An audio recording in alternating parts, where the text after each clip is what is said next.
بسم اللہ الرحمن الرحیم۔ السلام علیکم۔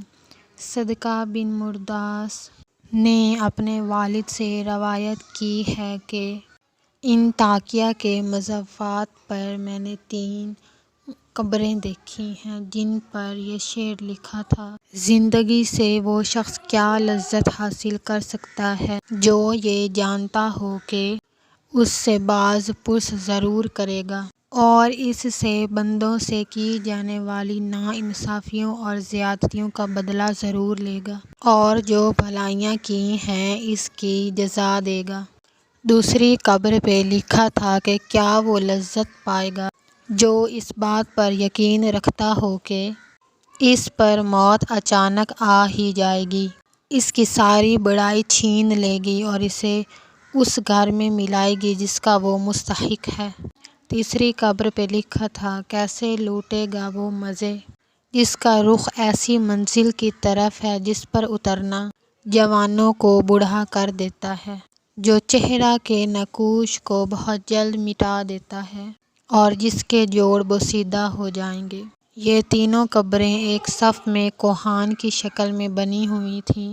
راوی کہتا ہے کہ میں ایک بوڑھے کے پاس جا کر بیٹھ گیا اور اس نے کہا، میں نے تمہاری بستی میں ایک عجیب بات دیکھی ہے۔ اس نے کہا، کیا دیکھا؟ میں نے سارا واقعہ بیان کیا۔ اس بوڑھے شخص نے کہا، ان کا قصہ اس سے زیادہ تعجب خیز ہے جو تم نے ان کی قبروں پر دیکھا۔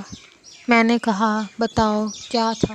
اس نے کہا، یہ 3 بھائی تھے، ان میں سے ایک بڑا عہدیدار تھا جو بادشاہ کے ساتھ رہتا تھا اور بڑے عہدوں پر مامور تھا۔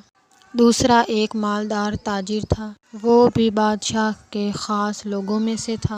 تیسرا عبادت گزار تھا جو عبادت کے لیے اپنے آپ کو فارغ کیے ہوئے تھا۔ اس عبادت گزار کی موت قریب آئی تو اس کے بھائی اس کے پاس جمع ہو گئے، اور وہ سلطان کا مصاحب ہمارے علاقوں کا والی تھا۔ عبد الملک بن مروان نے اس کو والی بنایا ہوا تھا۔ ایک ظالم جابر لٹیرا تھا۔ یہ دونوں بھائی اپنے عابد کے پاس آئے۔ جب اس کا وقت تھا تو انہوں نے عابد سے کہا، کچھ وصیت کر لو۔ اس نے کہا، اللہ کی قسم، میرا کوئی مال نہیں ہے جس کی میں وصیت کروں، اور نہ مجھ پر کوئی قرض ہے جس کے دینے کی میں وصیت کروں۔ میں نے دنیا میں کوئی چیز نہیں چھوڑی جس کے لوٹنے کا اندیشہ ہو۔ عہدیدار بھائی نے کہا، اے میرے بھائی، یہ مال تمہارے سامنے ہے، اس میں سے جو چاہو نصیحت کرو، جو چاہو لکھواؤ۔ تو اس عابد شخص نے چہرہ اپنا دوسری سائیڈ پہ کر لیا۔ اے میرے بھائی، مجھے لگتا ہے کہ تمہارے دل میں کوئی ایسی خواہش رہ گئی ہے جو مال و دولت کے بغیر نہ پوری ہو سکتی تھی۔ تو وہ ان دونوں بھائیوں کی طرف متوجہ ہوا اور کہا کہ مجھے تم دونوں کے مال کی بالکل بھی ضرورت نہیں ہے، لیکن میں بس ایک اقرار یعنی وعدہ تم سے لیتا ہوں جس میں تم وعدہ خلافی کبھی نہ کرنا، کہ جب میں مروں مجھے غسل دینا اور میری قبر جو ہے وہ ایک اونچی جگہ پر بنانا اور اس پر لکھ دینا، وہ شخص زندگی سے کیا مزہ لے سکتا ہے جسے پتہ ہو کہ اس کی باز پرس ہوگی اور جو بھلائیاں ہوں گی اس کی جزا دی جائے گی۔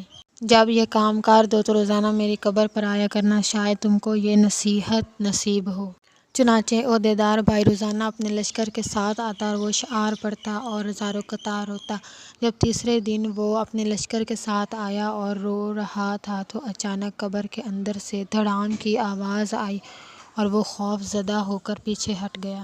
جب رات ہوئی تو اس نے اپنے بھائی کو خواب میں دیکھا، تو اس نے اپنے بھائی سے پوچھا کہ آپ کی قبر میں سے جو آواز تھی وہ کیسی آواز تھی؟ اس نے جواب دیا، وہ ہتھوڑے کی آواز تھی۔ مجھ سے کہا گیا کہ تم نے مظلوم کو دیکھا لیکن اس کی مدد نہ کی۔ چنانچہ وہ شخص صبح غم زدہ اٹھا اور اپنے بھائی اور اپنے تمام دوسرے خاص لوگوں کو بلایا اور کہنے لگا کہ وہ شعر جو میرے بھائی نے قبر پر لکھوائے تھے وہ مجھے تنبیہ کی گئی تھی، اور اب نیکسٹ شاید میں آپ لوگوں کے درمیان نہ رہوں۔ اور اس طرح اس نے اپنا گھر بار چھوڑ دیا اور دور کہیں جا کر عبادت میں مصروف ہو گیا۔ عبد الملک مروان نے خط لکھا کہ اس کو چھوڑ دو، یہ جہاں مرضی جائے، اسے وہ پہاڑوں اور صحراؤں میں رہتا رہا یہاں تک کہ اس کی موت آ گئی، اور وہ چرواہوں کی ایک جماعت کے ساتھ تھا۔ اس کے بھائی کو خبر پہنچی تو وہ آ گیا۔ تو بھائی نے پوچھا کہ اے میرے بھائی کوئی وصیت نہیں کرنی؟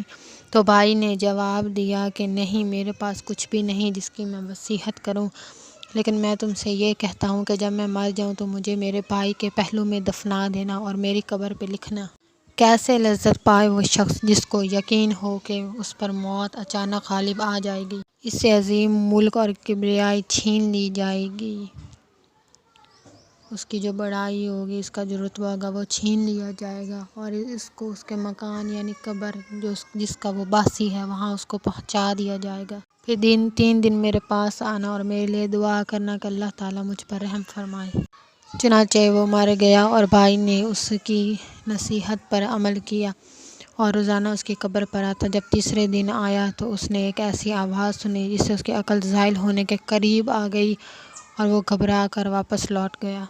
رات کو میں نے جب خواب میں اپنے بھائی کو دیکھا تو میں اس کی طرف لپکا اور پوچھا، کیا تم ہمارے سے ملاقات کے لیے آئے ہو؟ تو اس نے کہا، ملاقات تو بہت ہی دور ہے۔ میں نے پوچھا، بھائی تیرا کیا حال ہے؟ اس نے کہا، خیریت سے ہوں، توبہ کتنی بھلائیوں کی جامعہ ہے۔ میں نے کہا، میرا دوسرا بھائی کیسا ہے؟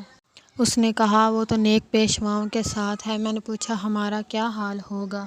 جو کچھ دنیا میں کیا ہے وہی دیکھ لے گا، بس تم اپنی امیری کو فقیری پر غنیمت سمجھو۔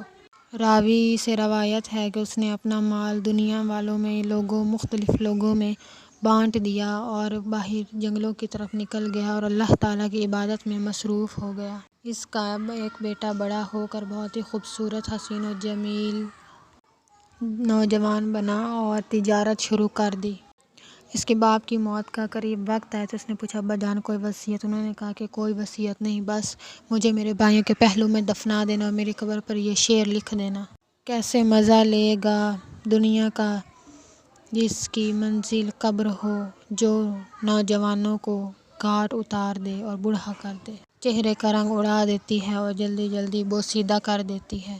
اس سے حاصل یہ نکلا ہے کہ جو سچے دل سے اللہ تعالیٰ کی طرف رجوع کرتے ہیں، بے شک اللہ تعالیٰ ان کی عبادت قبول کرتے ہیں اور توبہ بھی قبول کرتے ہیں اور انہیں نیک راہ پر دکھاتے ہیں اور آخرت میں جزا دیتے ہیں۔ ماشاءاللہ، اللہ تعالیٰ ہم سب کو بھی عبادت کرنے کی توفیق عطا فرمائے، نیک و صالحین بنائے۔